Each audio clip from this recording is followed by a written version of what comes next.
ദുഃഖകരമായ മറ്റൊരു സംഭവം കൂടി ആവർത്തിച്ചിരിക്കുന്നു.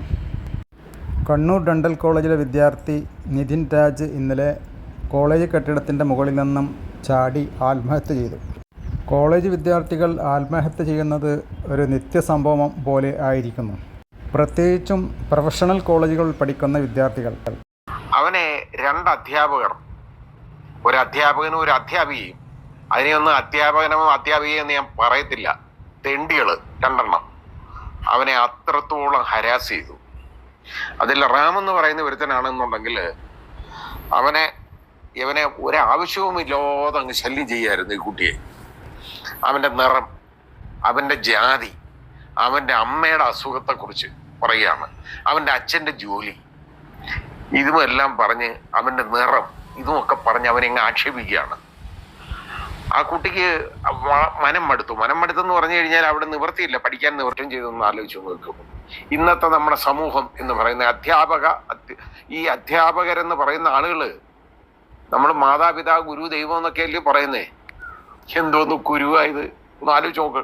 എത്ര സ്ഥലത്ത് ഈ അധ്യാപകരെന്ന് പറയുന്ന ഈ വൃത്തികെട്ട വർഗം പലപ്പോഴും അങ്ങനെ പറയുന്നതിൽ ക്ഷമിക്കണം, വേറെ മാർഗമില്ലാത്തതുകൊണ്ടാണ്. കഷ്ടപ്പെട്ട് ഈ മകനെ വലിയ പ്രതീക്ഷയോടുകൂടി വളർത്തിക്കൊണ്ടുവന്നല്ലേ, അവനെ അവസാനം നഷ്ടപ്പെടുകയാണ് ആ കുടുംബത്തിന്. ഇതിൻ്റെ ഉത്തരവാദികളെന്ന് പറയുന്നത് ഈ വൃത്തികെട്ട ആളുകളാണ്. ഇവരുടെയൊക്കെ പേരിൽ ശരിയായ കേസ് എടുക്കണം. അതായത് ഇതിപ്പോൾ ആ രണ്ട് അധ്യാപകരെ സസ്പെൻഡ് ചെയ്തിട്ടുണ്ട്, അതുകൊണ്ട് വലിയ കാര്യമൊന്നുമില്ല. അവിടുത്തെ പ്രിൻസിപ്പലിനെ അയാളെ സസ്പെൻഡ് ചെയ്യണം. അവനും വൃത്തികെട്ടവനാണ്. കാരണം ഇത് മനസ്സിലാക്കിയില്ല എന്ന് പറയുന്നില്ലേ, കള്ളമാണ്. ഇത് മുഴുവൻ കളവാണ് പറയുന്നത്. കാരണം ഇവന് മുമ്പോട്ടും പുറകോട്ടും പോകാൻ വയ്യാതായി, കുഞ്ഞിന് എങ്ങോട്ടുമില്ല.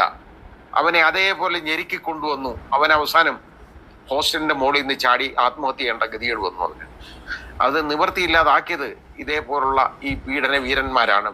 അത് ഒന്നൊരു സ്ത്രീയാണ്. ഒന്ന് ആലോചിച്ച് നോക്കണം. മനുഷ്യരാണോ ഇവരൊക്കെ? ഇതൊന്നും മനുഷ്യത്വമുള്ളവരല്ല ഇവരാരും.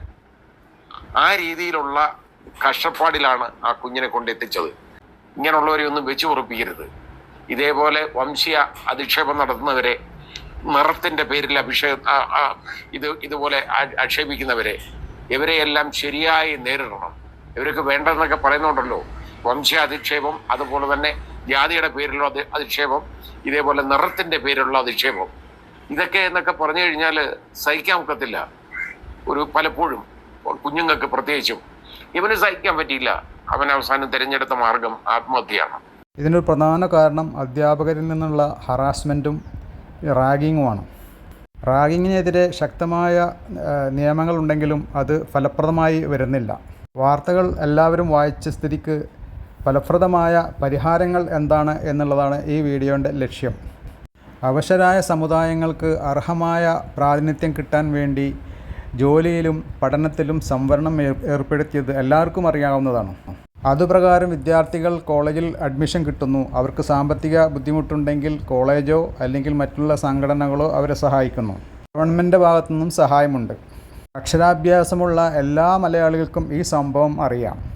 അതുകൊണ്ട് കോളേജിൽ അഡ്മിഷൻ കിട്ടിയ ഒരു വിദ്യാർത്ഥിയോട് ഒരു അധ്യാപകൻ സമ്പത്തിൻ്റെ പേരിലോ അച്ഛൻ്റെ തൊഴിലിൻ്റെ പേരിലോ നിറത്തിൻ്റെ പേരിലോ ഒന്നും അധിക്ഷേപിക്കാൻ പാടില്ല. അധ്യാപകർ ഏറ്റവും മഹത്തായ സ്വഭാവത്തിൻ്റെ ഉടമകൾ ആവേണ്ടതാണ്. പക്ഷേ ദൗർഭാഗ്യവശാൽ പലരും അങ്ങനെയല്ല. അതിന് കാരണം അവരുടെ മനസ്സിലുള്ള ജാതീയമായ വേർതിരിവാണ്. പലരും മനഃശാസ്ത്രത്തിൽ വിശ്വസിക്കുന്നവരും ആ ഓളത്തിൽ ജീവിക്കുന്നവരുമാണ്. കേരളം ഇന്ന് വരിച്ച പുരോഗതി മഹാന്മാരായ പല പരിഷ്കർത്താക്കളും കൊണ്ടുവന്നതാണ്. ഇത്തരം ജാതീയമായ കാര്യങ്ങളെ നാം ഇനി സമ്മതിച്ചു കൊടുക്കേണ്ടതല്ല. കോളേജ് ഒരു മുസ്ലിം മാനേജ്മെൻ്റ് ആണെങ്കിലും ഉടമസ്ഥർക്ക് ഇതിൽ യാതൊരു പങ്കും വരില്ല. കാരണം അവർ വിദ്യാർത്ഥികളുമായി നേരിട്ട് ഇടപെടുന്നില്ല. ഇതൊരു ഫീസിൻ്റെ വിഷയമല്ലല്ലോ. കോളേജുകളിലെ റാഗിംഗ് തടയാൻ ഏക പരിഹാരം റാഗിംഗ് പിടിക്കപ്പെട്ടാൽ ആ വിദ്യാർത്ഥികളെ 10 വർഷത്തേക്ക് ആ കോളേജിൽ നിന്നും ഒഴിവാക്കലാണ്. അവർക്ക് ഭാവിയിൽ 10 വർഷം അവർക്ക് നഷ്ടപ്പെടണം. ആ നിലയ്ക്കുള്ള ഒരു നിയമം ഇവിടെ കൊണ്ടുവരണം.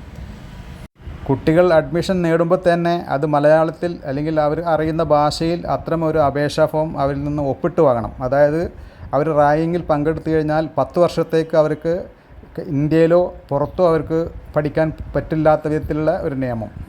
അതവർ സമ്മതിച്ചെങ്കിൽ മാത്രമേ അഡ്മിഷൻ കൊടുക്കാൻ പാടുള്ളൂ. അങ്ങനെ റാഗിങ് നമുക്ക് കോളേജുകളിൽ നിന്ന് നിശേഷം കളയാൻ പറ്റും. അധ്യാപകർക്ക് ഹറാസ് ചെയ്യാൻ വേണ്ടി ഒരു ഇൻറ്റേർണൽ അസസ്മെൻറ്റ് എന്ന ഒരു പരിപാടിയുണ്ട്. അത് അധ്യാപകർക്ക് എന്തെങ്കിലും ദേഷ്യം വന്നു കഴിഞ്ഞാൽ ഒരിക്കലും ഈ വിദ്യാർത്ഥി പാസ്സാകാൻ പോകുന്നില്ല. വർഷങ്ങൾക്ക് മുമ്പ് കോഴിക്കോട് മെഡിക്കൽ കോളേജിൽ അബ്ദുൽ സമദ് എന്നൊരു വിദ്യാർത്ഥി ആത്മഹത്യ ചെയ്തു. ഇലക്ട്രിക് കറണ്ട് വയർ ഉപയോഗിച്ചാണ് ആത്മഹത്യ ചെയ്തത്. പ്രശസ്തനായ എറണാകുളത്തെ ഒരു യുനാനി വൈദ്യൻ്റെ മകനായിരുന്നു അദ്ദേഹം വേണ്ടാത്തൊരു പരിപാടി അദ്ദേഹത്തിൻ്റെ പരീക്ഷാ പേപ്പറിൽ എഴുതി വെച്ചു. അപ്പോൾ അതിലുള്ള ദേഷ്യം കൊണ്ട് പ്രൊഫസർ അദ്ദേഹത്തോട് ഒരിക്കലും നീ ജയിക്കാൻ പോകുന്നില്ല എന്ന് പറഞ്ഞു. അതാണ് ആത്മഹത്യ കാരണം. പക്ഷേ ഇതിനെല്ലാം വിദ്യാർത്ഥികൾക്കും അധ്യാപകർക്കും പറയാൻ വേണ്ട ഒരു അവസരം കോളേജിൽ വേണം. കോളേജിൻ്റെ എൻട്രൻസിൽ തന്നെ സൈക്കോളജിസ്റ്റ് കൗൺസിലർക്ക് ഒരു റൂം അലോട്ട് ചെയ്യേണ്ടതാണ്. അവിടെ ഒരു പോലീസ് എയ്ഡ് പോസ്റ്റും കൂടി വെക്കുന്നത് ഏറ്റവും നന്നായിരിക്കും.